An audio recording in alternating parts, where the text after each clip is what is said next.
Hello everyone, this is your Sahu sir presenting a new topic, and today we are going to discuss the topic that is developed countries,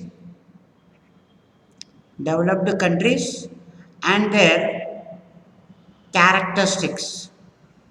Developed countries and their characteristics. This is what the topic we are going to discuss with you today. Are you ready? Let's start. Right. So first of all, we should write the introduction. Basically, you know it very well. Under that introduction, what we should write it is that is developed countries are also called as high income countries. Developed countries are also called as high income countries. Why? Because their GNI per capita income is US dollars 12,616 above. 12,616 above. That is why they used to call it as a high income countries. As well as we can also call it as industrial based industrial based countries also we used to call it.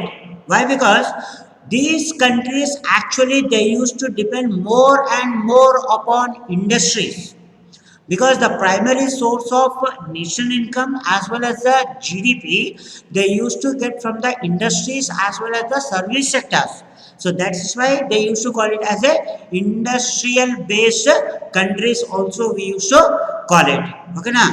Right. So after writing this kind of information, here we used to see this in these developed countries, most probably life expectancy life expectancy rate is more, as well as population population growth rate population growth rate is very less, as well as literacy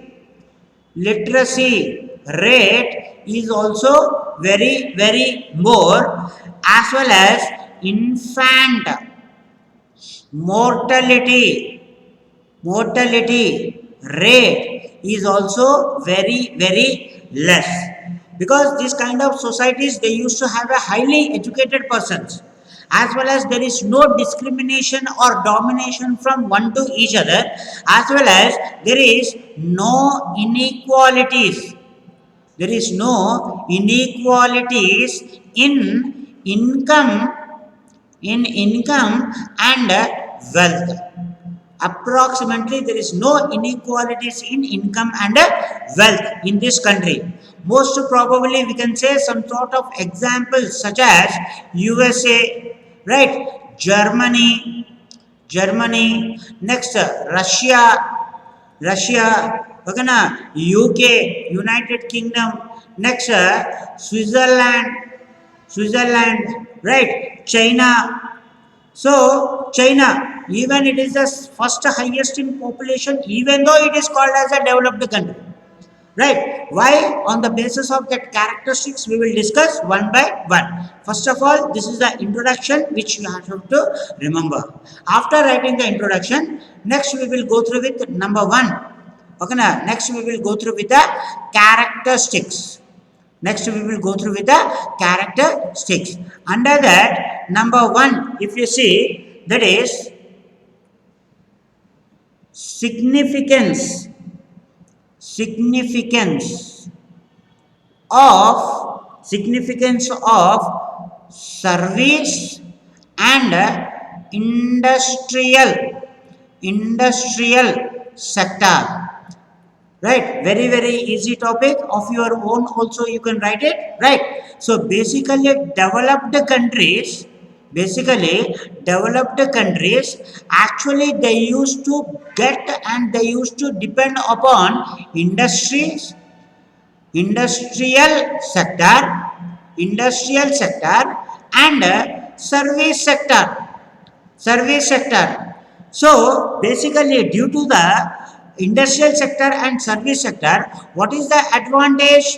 The advantage is they used to have high level of income. They used to have the high level of income plus employment employment opportunities is more. Employment opportunities are more.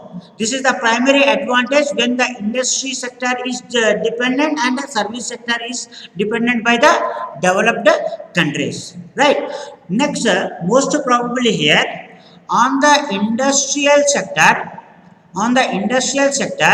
and service sector. For example, if you take it like UK has given one example. According to 2014, it is said as, okay, they used to receive GDP. They were receiving the GDP from industrial sector and service sector. How much we will see, right? Industrial sector, that is 79.6 percentage they were getting from service sector and industrial sector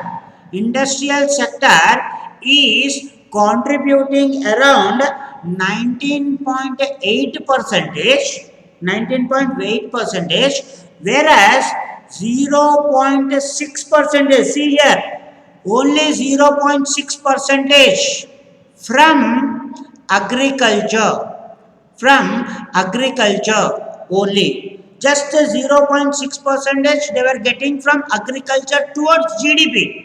This is the calculation of GDP, means 79.6 percentage service sector they were getting to GDP. Industrial sector 19.8 percentage to GDP. Agriculture sector is 0.6 percentage from towards GDP, right? For example, if you take out India, according to that, if you see here, most probably service sector is contributing 53 percentage, as well as industrial sector is contributing some 30 percentage, and agriculture is contributing some 17 percentage to GDP. Did you understand the difference? Where is 17 percentage? There is 0.6 percentage by the developed country. Right, that is why significance of service sector and industrial, it has been giving the information that very less dependence upon agriculture and higher dependence upon the service sector as well as the industrial sector by the developed country. Right, this is number one. Let us carry out the second one, number two. And here the number two is telling about, that is high rate of capital formation. High rate of capital formation. So here in the developed country, they used to have the high rate of capital formation. Why? Because high capital formation is possible because income and savings are higher. Means higher the incomes as well as higher the savings, which we used to see under this developed country. So most probably in the developed countries, the rate of investment are more here. Okay, na? Why? Because higher level of income as well as higher level of savings, which we used to see in the developed country. So here, due to this higher rate of investment, what is the possibility here? New industries new industries and new companies, okay na, can be established by entrepreneurs. Entrepreneurs.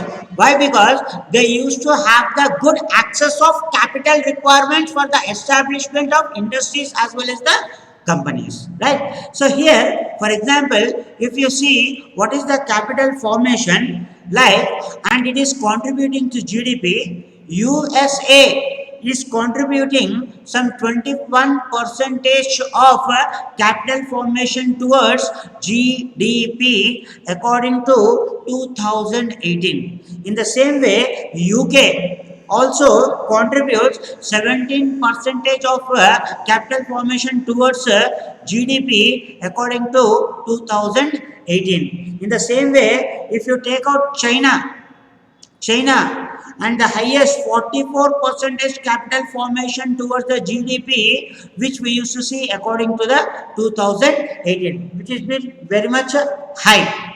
Okay, when it is compared to okay, our developing countries, in the previous topic you can see gross domestic investment. Gross domestic investment is 32 percentage, as well as gross domestic savings is about 30 percentage according to 2018. In the previous studies we have been checked it, right? So this is related to high rate of capital formation. Okay now everybody, let us go through with number 3. And the number 3 we used to determine, that is use of modern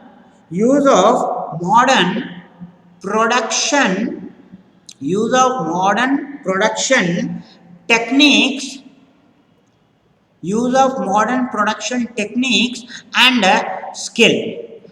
Most probably in the side heading we can understand, look at the side heading, we can understand it, right? So developed country or developed countries, they used to depend on sophisticated okay na, sophisticated technology they were using, okay na, and they used to use the advanced technology for what? For the purpose of production. Sophisticated technology as well as the advanced technology they were using by the developed countries, because they have new modern machines. They have the new modern machines and tools and equipments, as well as there is a big possibility of innovation. Possibility of innovation. Why? In the developed countries they used to spend okay na, for the innovation they used to spend for innovation okay na, from their GDP actually. And actually they used to have, developed countries they used to have R&D facilities. What is this R&D facilities? It is nothing but research and development institute, and here they used to get and they used to provide the fund from the GDP. They used to provide the funds, okay na, they used to provide the funds from GDP to R&D institutes, okay na. And how much they were spending? Most probably here USA, from GDP it is giving to R&D how much? 2.80 percentage they were giving to R&D. 2.80 percentage towards R&D. In the same way, UK, from GDP it is giving to R&D approximately 1.67 percentage of GDP is given out to the R&D. In the same way, India, is giving GDP to from R&D towards R&D. That is how much? Only 0.62 percentage. This is according to the census of 2015. According to the census of 2015. So India is not at least 1% ever spending towards the R&D department. At least they were not spending towards R&D department towards from GDP, right? So that is why modern technology innovations are being more in the developed country. In the same way, right? The next point, okay, now this is number 3 we have discussed now. Next point we will discuss number 4. Number 4, that is low growth rate of population. Low growth rate of population. This is an one more advantage which we used to see in the developed countries. Actually, in developed countries, okay, here the literacy rate is 99.9 percentage, right? And here they used to prefer for small size of family. Small size of family they used to prefer, like 1 or 2 child. 1 or 2 child norms they used to follow very strictly. Very strictly they used to follow, okay, now 1 or 2 child norms. So here annual growth rate of population, annual growth rate of population in developed countries, how much you know? It is just 0.7 percentage per annum. 0.7 percentage per annum only. This is the annual growth rate of population. Whereas in the developing country, developing countries, the annual growth rate of population, it is tremendous. Population, how much you know? It is approximately 2 percentage per annum. 2 percentage per annum. Why? Because in our country the literacy rate is very very less, and in our country we used to think that every child is a gift of God, so he is giving the prasadam and he is taking the prasadam, and most probably cricket team, football team, along with extra players also we used to have. So this is why the low growth rate of population. So majorly if any country, the problem starts because of population only. For all problems, the population is the basic reason. Okay, and due to this population, unemployment will be more, as well as poverty will be more, as well as illiteracy will be more due to the population. But these problems are completely cannot be seen in the developed countries, because already they have developed countries already they have restricted by developed countries. This is why they were good in the advantage. Okay na? Right. Next, number 5. This is all nothing but the basic information, general knowledge. Okay na? Number 5, high, okay na, per capita, high per capita income. High per capita income, or we used to call it as purchasing power. High per capita income or purchasing power. Basically in the developed countries, okay na, you know na per capita income. What is this per capita income? Average income of individual. Average income of an individual, which is been calculated. Per capita income is equal to national income by population. In the previous we have discussed on this topic, right? Average income of an individual is nothing but the per capita income. It defines about the purchasing power. It defines about the purchasing power of an individual. So in developed countries, it is more. It is completely more. For example, if you see some states, okay, na, per capita income like USA, how much? 63,000, okay, na, $690. In the same way, UK how much? 45,350. In the same way, Switzerland highest, it is $68,820, whereas India almost $7,680. Right? This is according to 2018 census which has been given out.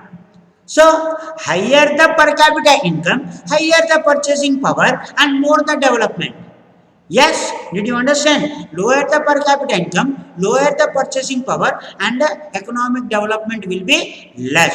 So, this is how the higher per capita income which we used to see in the developed countries. Right? Census is very, very important, and approximate census you can write it. No need to write it perfect census, and census need not to be verified. At least you should give the approximate census. That is very, very important.